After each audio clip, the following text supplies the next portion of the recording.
happy to have you here tonight. Have you seen the documentary in its entirety? I have seen it a few times at this point. Yeah, we're very excited to be here. But, you know, we started showing some audiences in April, and then, of course, it went theatrical in May after we launched the film, really at the Tribeca Film Festival in late April in New York. And then we've been in 4 or 5 film festivals. So we're up and running, and it's been out there fairly wide at this point, and we're having great reception to it, of course. What do you think of it? I mean, what was when you first actually sat down to look at it and just sit and relax and watched it, what was your impression? I connected with the characters in the film, and I think the people that are here today will too. It's much more of a character film than I originally thought it would be. I think as we worked with James and listened to what James had planned with the film, as James Mold, the director, I think we maybe saw issues around agriculture being discussed, which they are, but it's also very much about the 6 young farmers and ranchers that are in the film.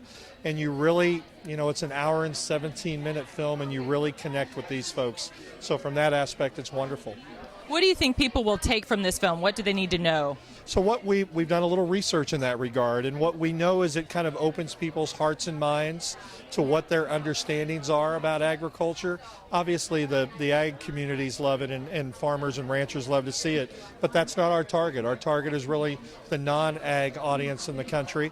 And when we've done research, and I've personally watched and talked to audiences that have seen the film, it's much more around not realizing that most of our farms are family owned and ran, that the transition of agriculture generation to generation is kind of lost on people, and particularly how farmers care for their animals is something that really jumps off the screen in this film, and people walk away with a very different feeling about animal welfare issues and animal care.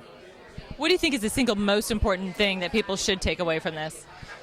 No, that's a great question. That's a tough one, sorry. No, it's good. No, I would say somewhere in the light of that we don't always need to let me just say that there's a lot of messages out there about farming and how animals are raised and crops are produced.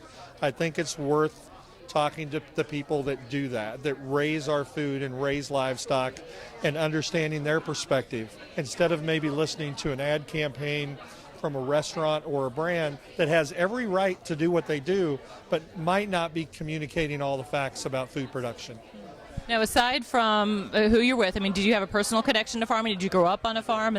I still am active on my family farm in Kansas, and my father and brother are both back there in agriculture. So, yeah, very close connection to farming.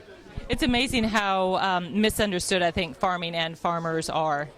There's no doubt about it. I think, again, you've got 4, 5, and 6 generations off the farm. When we're here, this part of the country in the Midwest, and you talk to somebody, it's easy to say, you hear all the time, my grandfather was a farmer, my father came from a farm.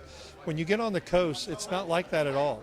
That connection is almost completely gone. And the California audience where I saw the film, there was literally nobody in the audience. Now, we showed the film on the Sunset Strip, right? Nobody in the audience really had a connection with agriculture at all, other than maybe their farmer's market.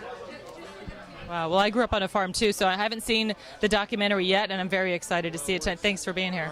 All right. I'd love to hear what you have to say about it.